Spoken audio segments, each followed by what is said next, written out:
Қайырлы күн баршаңызға. Сіздермен Ардан Айтин каналы, менің каналыма қош келдіңіздер. Бүгін сіздермен осындай әдемі, өте жұмсақ, жеңіл домашний тапочканың тағы да бір түрін тоқып үйренетін боламыз. Егер тура осындай домашний тапочка тоқып үйренгіңіз келсе, видеоны соңына дейін қараңыз.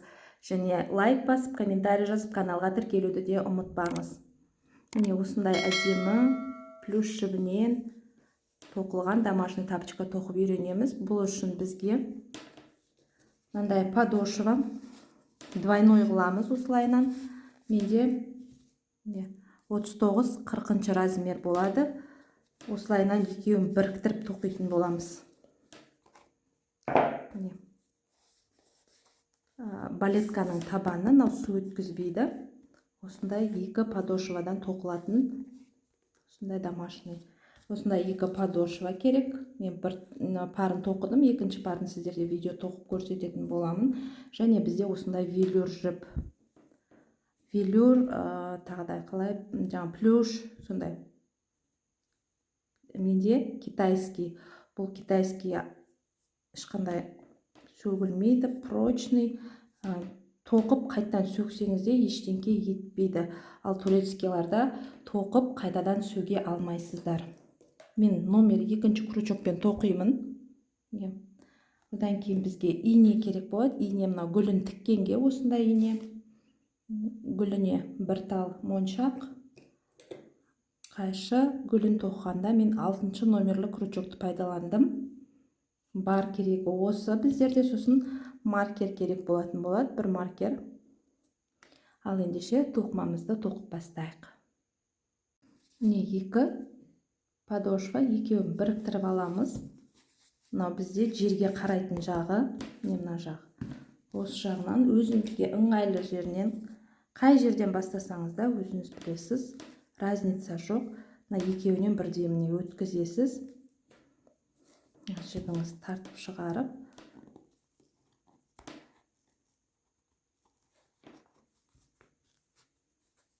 қысқа жіп арасына тоқылып кетеді. Бір воздушный. Ары қарай мына жерге міне біреу тоқыдық. Аяқтаған кезде екіншісін тоқимыз. Мындай әр тесікке екі столбик без накида тоқимыз осылайынан. Крючокты өткіземіз. Жұмыс жіпті тартып шығарамыз мына жағынан. Осылайынан әр петляға екеуден. Қазір жақынырақ көрсетем тағы. Мынаған өткіздіңіз бірінші. Табандағы петляға өткізіп аламыз. Екеуінен бірдей шығарамыз мына жағынан. Жұмыс жіпті тартып шығарып. Бір рет. Тағы да тура осы тесікке кіргізіп, мына жақтан шығарамыз да. Тағы да біреу. Әр петлядан екі столбик без накида тоқып шығамыз. Айналдырып, мына жерлерінде де ешқандай үшеу төртеу қоспаймыз. Тұтасынан айналдыра осылай екеуден тоқимыз. Әр тесікке екеуден столбик без накида тоқып шығатын боламыз.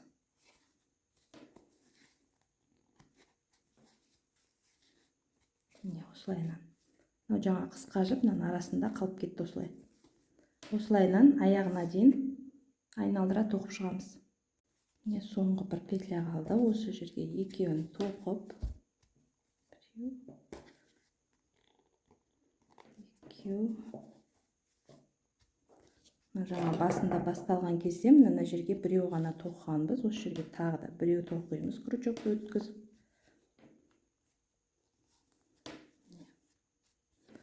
Енді мынаған соединительный жасаймыз. Крючокты өткіземіз. Мына жердегі петляға. Жұмысымыз тартып шығарып, мына жақтан да өткіземіз. Біз осылай айналдыра обвязкасын жасап шықтық. Іш жағын, мынау сырт жағы. Енді екі воздушный, бір, екі. Енді әр петляға, мына жерде қарасаңыздар, косичка болып тұр. Осыны тек қана бір ғана петлясынан крючокқа накид ілдім, полустолбик тоқимыз. Крючокта 3 петля, үшеуін бірдей. Әр петляға біреуден.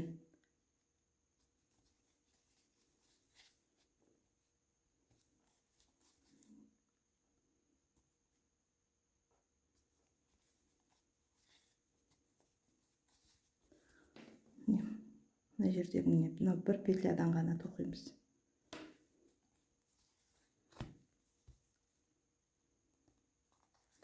Осылайынан полустолбик айналдыра тоқып келеміз мына жерге дейін. Міне айналдырып келіп қалдық шетіне. Полустолбикпен әр петляға біреуден соңғы петля. Одан кейін мына жерде екі воздушный көтердік қой, осының екіншісіне крючокты өткізіп соединительный жасаймыз. Енді бір воздушный, одан кейін жіптап тастаймыз.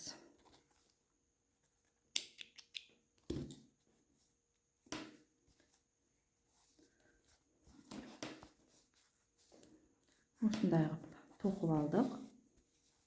Мына жіпті жасырып тастайсыздар арасына.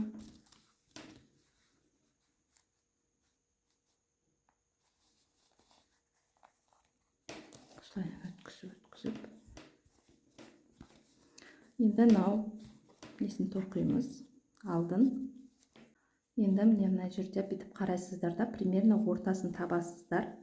Міне, ортасын мынау деп есептесек, одан кейін ортасынан былай қарай 6 петля санайсыздар. 1, 2, 3, 4, 5, 6. Міне, мен крючогымды орнатып, дайындап қойдым. Мына жер ортасы деп санағанда былай қарай 6 петля аламыз. Одан кейін жұмыс жібімізді алып өткіземіз. Бір воздушный петля жасаймыз. Одан кейін крючокқа накидлеміз. Мына жерде қараңыздар, бір петляны тастап, екіншісіне полустолбик тоқимыз. Крючокта үшеуін бірден. Тағы да накидлеміз. Тура осы жерге, жаңа полустолбик жасаған жерге тағы да бір полустолбик. Одан кейін бір воздушный, крючокқа накидлеміз. Келесін тастап, екіншісіне бір петляға екі полустолбик. 1, 2. Бір воздушный, арасында осылай тоқылып кетеді. Одан кейін біреуін тастап, екіншісіне тағы да бір петляға екі полустолбик.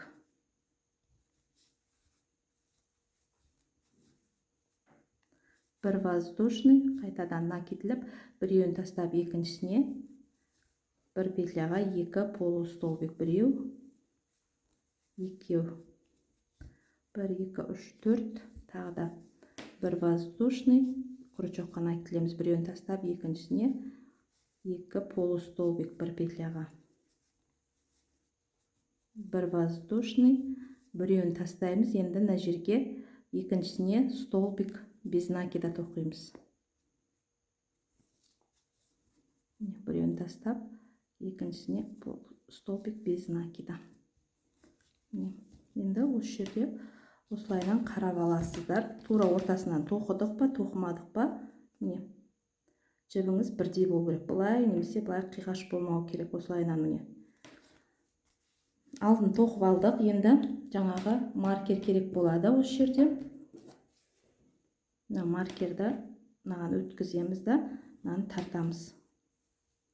Осы маркермен қалатын жібімізді мына жақ бетіне өткіземіз. Мына жерде мен белгілеп қойдым. Бірінші и екінші қатар менде мына жерде біреу тастайым, екіншісіне тоқимын. Біреу ғана тастадым, екіншісіне тоқимын. Мына маркер белгілеп қойғаным осы себептен. Бір петля шығарып алам осылайдан, крючокты өткізіп, мына жақта осылайдан реттеп аласыздар. Қатты тартылып, қатты бос болып кетпеу керек. Одан кейін бір воздушный. Бір воздушный, крючокқа накидлеміз. Мына жердегі бірінші петляға, міне, осы жерге екі полустолбик. 1, 2. Арасына міндетті түрде воздушный. Қайтадан крючокқа накидлеміз. Уже міне белгілі тоқитын жеріміз. Алдында қалдырған воздушный петляға екі полустолбик. Бір воздушный, екі полустолбик. Бір воздушный,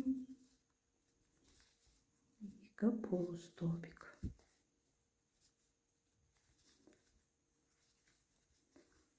бір воздушный, 2 полустолбик.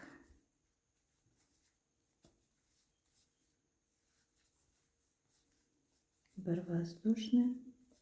Мына жерге соңғысын тоқимыз. Мына жер маркердің алдындағы петляға 1, 2. Енді қараңыздар, мына жақта міне крючогымыз тұр, мынау маркерда бір петля тұр. Осы маркердағы петляны крючокқа өткізіп аламыз. Мына маркерді шығарып тастаймыз. Мынаған жұмыс жібімізді бір рет тартып шығарамыз міне. Одан кейін екеуін бірге осылайынан. Одан кейін мына жақта біз біреу ғана тастадық. Мына жерде де біреу тастап, екіншісіне столбик без накида. Бітіреміз қатарды. Тағы да тартыңқырап, осы жерге тағы да маркерді осылайынан қалдырып кетеміз міне. Бізде екінші қатар. Енді қараңыз, екінші қатардан кейін үшінші, төртінші, бесінші қатарда біз мына жерден біреу ғана қалдырмаймыз, біреу, екеу қалдырып үшіншісіне тоқимыз. 1, 2, үшіншісіне крючокты өткіземін, жұмыс жібін тартып шығарам. Қайтадан мынаны осылайынан келтіріп аласыздар.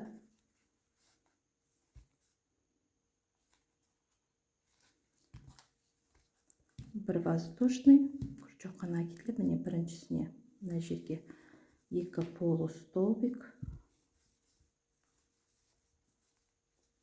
бір воздушный, 2 полустолбик, бір воздушный, 2 полустолбик, бір воздушный. Соны аяғына дейін осылай тоқимыз. Міне маркер тұрған жерге дейін келдім. Екеуін тоқыдым, 2 полустолбик. Маркердағы петляны крючокқа өткізіп аламын.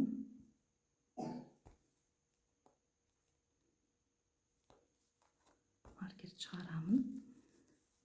Петлядан біреу алам, одан кейін екеуін бірге.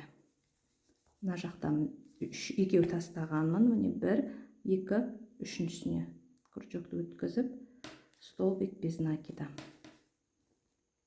Одан кейін қайтадан маркерді осылай белгілеп қоям.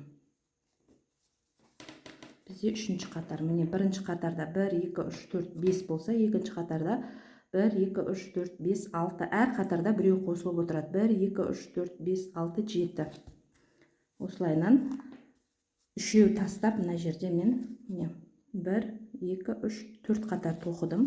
Мынандай тура 1, 2 тастайым, үшіншісіне. 1, 2 тастайым, үшіншісіне. Міне бір қатар тоқыдым. Енді тағы да 3 қатар тура осылайынан тоқып шығамыз. Міне 4 қатар тоқыдым. 1, 2, 3, 4. Енді мына жаққа қарай, бұлай бізде қиғаш болып түсу үшін үшеу тастап, төртіншісіне ілем. 1, 2, 3 қатар солайынан тоқимын енді. Жібімді мына жаққа қарай келтіріп аламын. Мынаяқтан міне қараңыздар. 1, 2, 3 тастадым. 1, 2, 3 тастадым. Төртіншісіне крючокты өткіземін.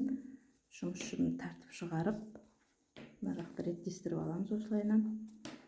Одан кейін 1 воздушный, қайтадан крючокқа накид, 2 полустолбик,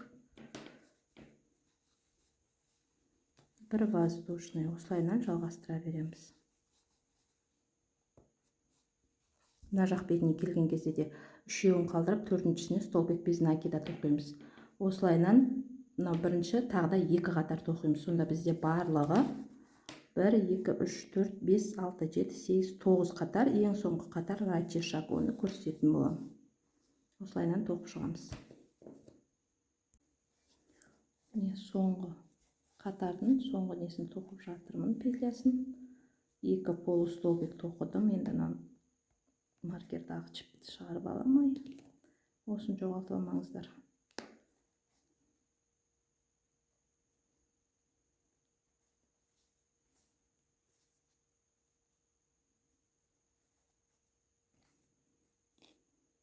Маркердағы чіптен мынаны өткізіп, мынаяқтан. Одан кейін мына жерде міне 4-еу. Мынаған тоқылған 1, 2, 3, 4-шісіне крючокты өткізіп, столбик без накида.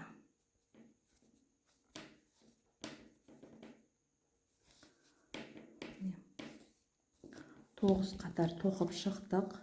Осылайынан енді соңғы қатар менде рельефный маркер керек жоқ.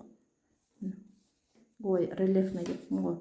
Ратишак артқа қарай тоқып кетемін. Мына жерден тоқтадық. Тура осының мына жерден міне қатарынан бір столбик без накида тоқимын да. Бір воздушный көтеріп, былай қарай енді столбик без накида артқа қарай тоқимын. Бір. Осылайынан әр петляға бір столбик без накида.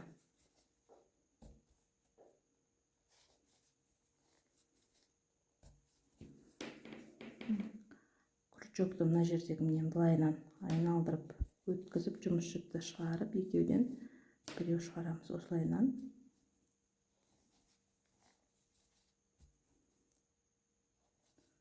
жиегін әдемелеп тоқып шығамыз. Мына жағына дейін. Мына жақ бетіне қарай келдік.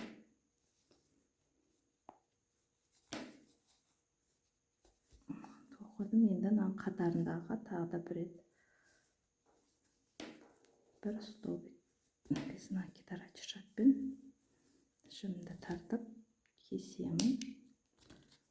Мынадан шығарамыз. Арасына өткізіп жасырып тастаймыз.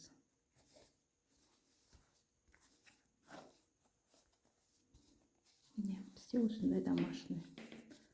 Оңай. Велюр жіп болғандан кейін тез тоқылады.